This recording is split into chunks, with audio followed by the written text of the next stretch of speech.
There's a debate about the Dragoon Springs stage station with regard to how many people are actually buried there and where those burials are located. As a professional archaeologist who's worked in this area for 45 years, I specialize in solving difficult historical problems that have an archaeological component, including finding Coronado expedition campsites, Apache sites, including the 1871 Hoo-Cushing battle site and other low visibility sites, and various historically referenced places, especially those related to the Spanish period.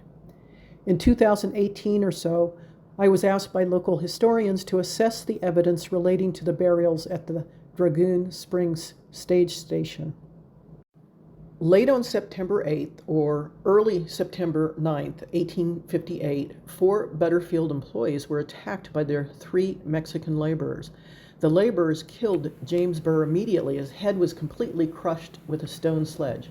Preston Cunningham was unconscious after 3 cuts to the head from a broadaxe, and James Lang's skull was deeply cut with brains protruding but partially conscious. Those latter 2 people lingered for a while before dying. Silas St. John was also present, and he was wounded with a chopping axe to his hip and a broadaxe to his left arm. Against all odds, he survived. These gruesome details are one of the reasons this story is told so often.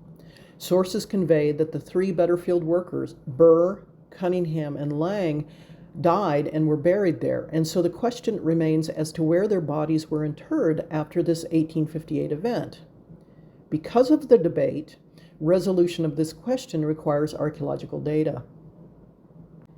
In 1908, St. John wrote a letter to Charlotte Hall to accompany a photograph that he took a few years earlier of him sitting on the northwest corner of the stage station building.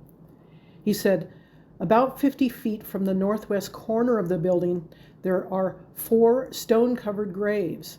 The larger is a double grave in which was buried the remains of William Cunningham and James Burr.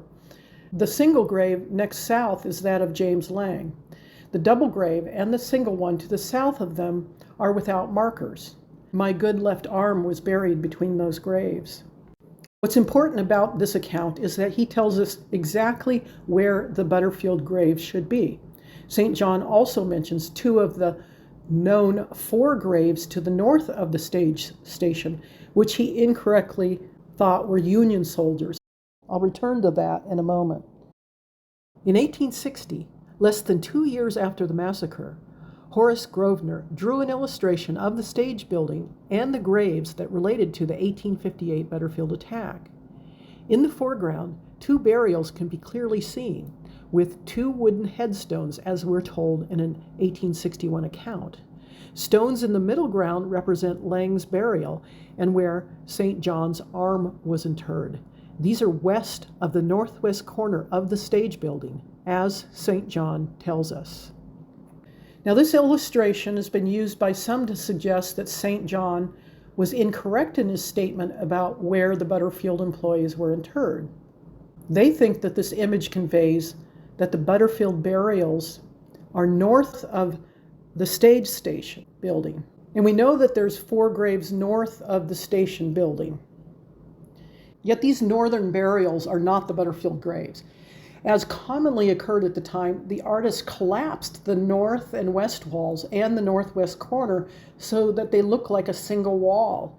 And in this instance, this approach easily confuses, making it look as if only the north wall is represented, where the gate is. Yet the artist moved around the building when preparing the drawing so as to include as much of the building as possible.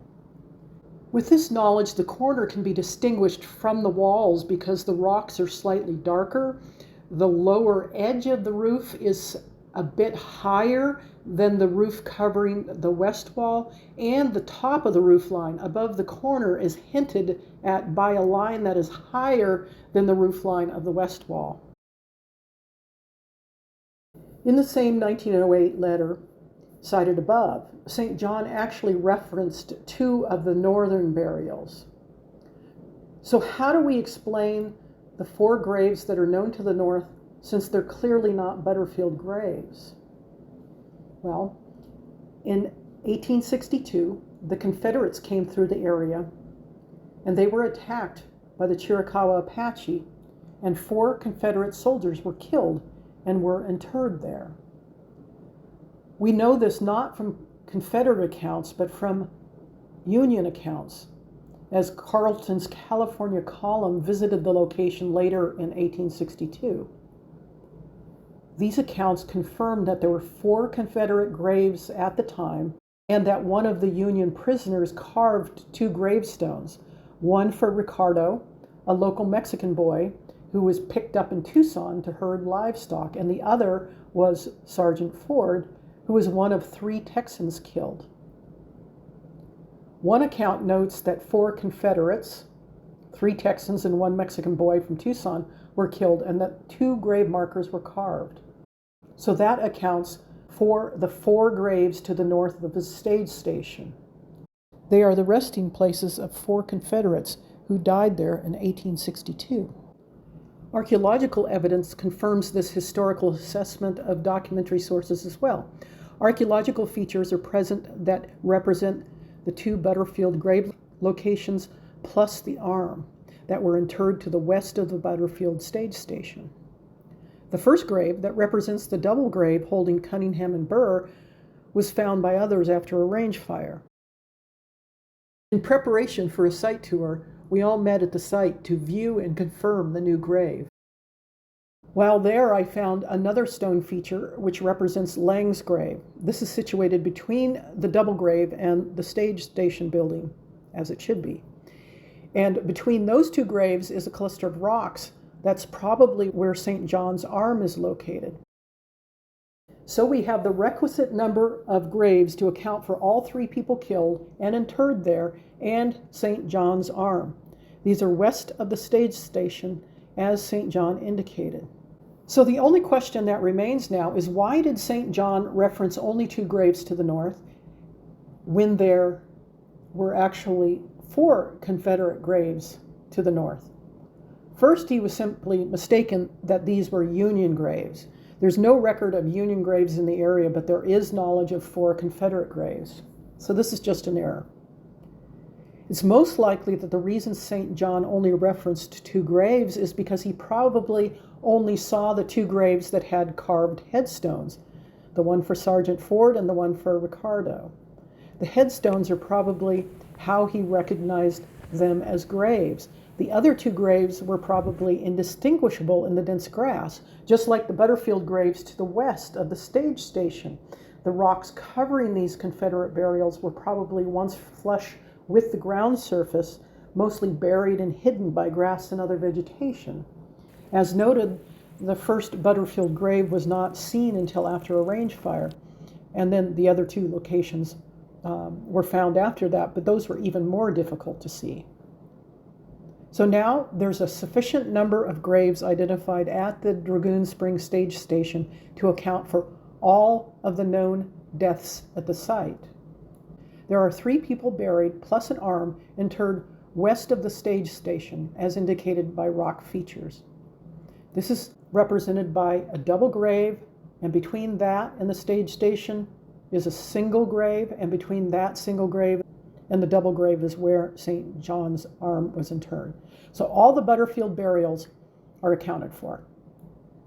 To the north of the stage station building are 4 distinct burials that have been modified and tended. They can't be missed, and 2 of the 4 have headstones. Those are the 4 Confederate soldiers that died in 1862 and were buried in this location. Only 2 ever had headstones, and so St. John only recognized those 2 as graves. When the Conklins came to the area in 1929, the 4 graves were already built up and clearly present, clearly modified, possibly by Boy Scouts, likely using stones from the walls of the stage station itself. The 2 gravestones have since been cemented in place. So once again, all of the 7 people known to have died there and the arm are accounted for. There's 4 Confederates who died in 1862, and their graves are the 4 graves to the north of the building.